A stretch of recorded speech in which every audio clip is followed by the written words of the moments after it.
بسم اللہ الرحمن الرحیم۔ السلام علیکم ویورز۔ قیامت کا سب سے عظیم فتنہ دجال ہے۔ وہ جب ظاہر ہوگا تو ایک خاص قسم کی سواری پر سوار ہو کر نکلے گا۔ اس کی سواری میں کس طرح کی قوت ہوگی اور کیا دجال کے اس سواری کا تعلق آج کے جدید دور سے ہے؟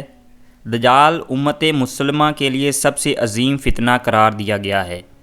حضرت آدم علیہ السلام کی تخلیق سے لے کر قیامت قائم ہونے تک کوئی بھی فتنہ دجال کے فتنے سے بڑھ کر نہیں ہے۔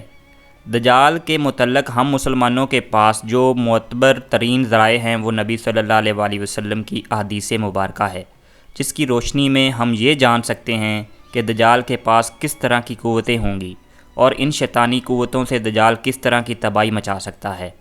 لہٰذا احادیث کی کتابوں میں حضرت ابن عباس، حضرت عبداللہ ابن مسعود اور ابن عمر رضی اللہ تعالیٰ عنہ سے دجال کی مخصوص سواری کے متعلق احادیث روایت کی گئی ہے، جن کا مجموعہ یہ ہے کہ دجال اس وقت نمودار ہوگا جب لوگوں کی ایمان کی حالت بہت کمزور ہو چکی ہوگی۔ دجال دنیا میں 40 دن گھومے گا۔ ان 40 دنوں میں ایک دن ایک سال کے برابر ہوگا اور ایک دن ایک مہینے کے برابر، جبکہ ایک دن ایک ہفتے کے برابر، اور بقیہ ایام معمول کے مطابق ہوگا۔ دجال ایک چمکدار گدھے پر سوار ہو کر نکلے گا جس کے 2 کانوں کے درمیان کا فاصلہ 40 ہاتھ ہوگا۔ دجال اپنے اس سواری پر سوار ہو کر سمندر میں اس طرح داخل ہو جائے گا جس طرح ایک گھوڑا سوار اپنے گھوڑے پر سوار ہو کر ایک تنگ ندی میں داخل ہو جاتا ہے۔ اس کے لیے زمین سمیٹ دی جائے گی، یعنی وہ بہت تیز رفتاری سے سفر کرے گا۔ وہ سورج کے غروب ہونے کے مقام سے اس سے پہلے پہنچ جائے گا۔ سمندر کا پانی اس کے ٹخنوں تک پہنچے گا۔ دجال کے پاس 70,000 کی فوج ہوگی جس کے اوپر سبز چادریں ہوں گی، یہاں تک کہ وہ ابو المحراب کے ٹیلے پر آ کر ٹھہر جائیں گے۔ وہ ایسی بلند آواز دے گا کہ سب کو بلائے گا کہ اس کو زمین و آسمان کے درمیان ساری مخلوق سنے گی۔ پھر دجال ان لوگوں سے کہے گا کہ تم سب میری عبادت کرو، میں تمہارا رب ہوں۔ ماس اس موقع پر رسول صلی اللہ علیہ وآلہ وسلم نے فرمایا، تمہیں یہ پتہ ہو کہ تمہارا رب ایک آنکھ والا نہیں ہو سکتا، بھلا وہ جو دوسروں کو آنکھیں دیتا ہے وہ خود کیسے بہنائی سے محروم ہو رہ سکتا ہے؟ اس بدبخت دجال کے ماتھے پر کافر لکھا ہوگا جسے صرف مومن ہی پڑھ سکے گا اور اسے پہچان لے گا۔ دجال اپنے گدھے پر سوار ہو کر ساری زمین پر گھومے گا۔ اس زمین کا کوئی میدانی، صحرائی اور پہاڑی علاقہ ایسا باقی نہیں بچے گا جہاں وہ نہ جا سکے، سوائے مکہ مکرمہ اور مدینہ منورہ کے۔ اللہ تعالیٰ ان جگہوں پر فرشتوں کے ذریعے حفاظت فرمائے گا۔ دجال جب وہاں سے داخل ہونا چاہے گا تو فرشتے اس کا رخ پھیر دیں گے۔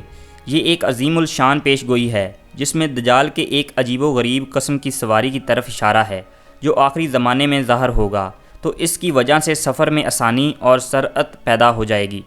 ان احادیث کی بنیاد پر یہودی خاص طور پر گدھے کی تعظیم کرتے ہیں اور وہ اپنی خفیہ عبادت میں گدھے کو ضرور شامل کرتے ہیں۔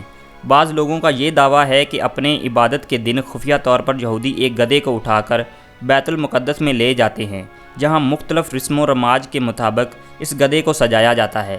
صحابہ کرام کے ذہن میں اس وقت یہ سوال ضرور آیا ہوگا کہ ایسا گدھا کہاں سے آیا جائے گا جس کی لمبائی اور چوڑائی اتنی دیو قامت ہوگی، لیکن صحابہ کرام نے حضور اکرم صلی اللہ علیہ وآلہ وسلم سے اس حدیث کو جیسا سنا ویسا ہی یاد رکھا اور آج ہم تک یہ ساری احادیث پہنچیں۔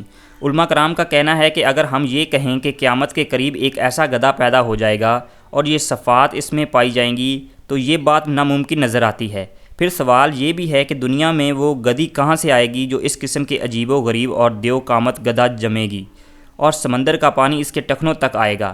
یہ بات عقل کے بعید ہے۔ کچھ محققین کی رائے کے مطابق دجال کی سواری کے لیے حدیث میں لفظ دعویٰ یا جانور کا لفظ استعمال کیا گیا ہے اور وہ کسی بھی طرح کی سواری ہو سکتی ہے۔